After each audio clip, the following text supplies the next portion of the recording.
जोहार जय छत्तीसगढ़। तो संगवारी हो आप मन के बीच में एक ऐसी संदेश लेके आवत हैं जेन हमर गौ माता बैल बछड़ा के हरे और हमर लुगावत संस्कृति के हरे। तो लेवल संगवारी हो माया पीड़ित के संग में परोसन आप मन के बीच में।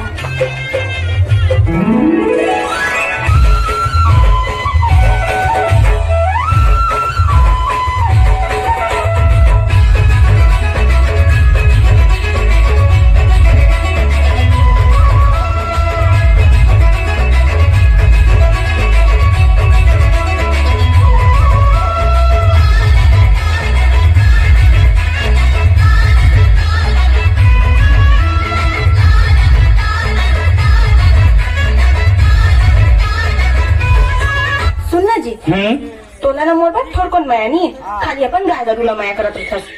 अरे गौरी जतका माया में गाय गरू करथो ना ओकर से कहीं ज्यादा मैं तोला माया करथो। भाई गे रहन दे देख डरे तोर माया ला। ए गौरी ए गौरी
लगते हम दोनों को ना जिंदगी की डोरी में बंध जाना है।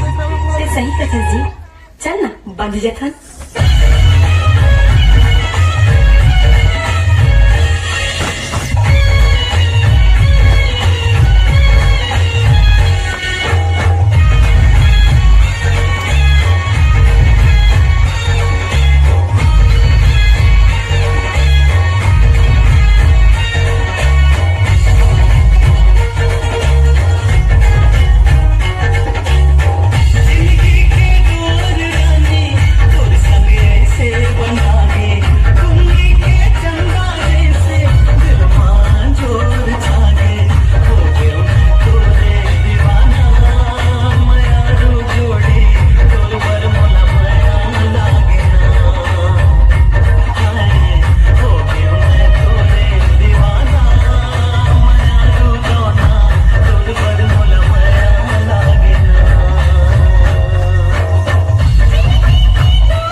रहा बेटा, खुश रहा बेटा। तू हर मन के माया ला देखता ना, तो वो माया के जोड़ा के सुरता आथे। माया के जोड़ा कैसे रीस महाराज? वो माया के जोड़ा ओकर माया परंपरा और संस्कृति से भरे अथाह प्रेम के बंधना रहीस। और ना बेटा, अपन माया ले ज्यादा गाय गरू बछड़ा ला माया करत रहीस। ले चल, तोला पूरा कहानी बताओ थो बेटा।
भैया तुहर मन के ना गाय बछरूला रखा रेत दे, ये कैसे हो गए? गाय बैला तो हमारे घर में बंधा है रे। गौरी गौरी कहाँ जी? गाय बैला मन कहाँ है रे? ते तो नवा ट्रैक्टर लायस ना, तो उकर मन के का काम? ते घर से तीन मला सगळं ढिलवा दो। अरे हमारे घर गाय गरू नहीं रही तो हम दिवाली त्योहार कैसे मना बोले? गोवर्धन पूजा कैसे करा बोले? गाय गरू एक्सीडेंट हो गए कहा थे? वाह गौरी वाह, जब जरूरत नहीं से तब घर में बांध के रखे रहे, अब जरूरत नहीं है तो घर में बैठा कर दे।